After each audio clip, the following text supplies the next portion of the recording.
હિંમતનગર તાલુકાના ધનપુરા ગામમાં કુદરતનો એક અનોખો સંકેત જોવા મળ્યો છે। અહીં ટીંટોળી પક્ષીએ 4 ઈંડા મૂક્યા છે, જે માત્ર ઈંડા નથી, પરંતુ આ વર્ષના ચોમાસાની આગાહી પણ છે। સ્થાનિક લોકોનું માનવું છે કે ટીંટોળીના ઈંડા પરથી ચોમાસાનો વરસાદ કેવો રહેશે તે જાણી શકાય છે। આ વર્ષે ટીંટોળીએ નીચાણવાળી જગ્યાએ ઈંડા મૂક્યા છે, જે દર્શાવે છે કે આ ચોમાસાના 4 મહિનામાં સારો વરસાદ થશે।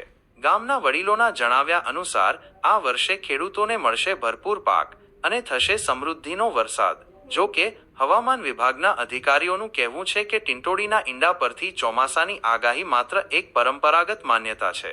હવામાન વિભાગ વૈજ્ઞાનિક પદ્ધતિઓ દ્વારા ચોમાસાની આગાહી કરે છે।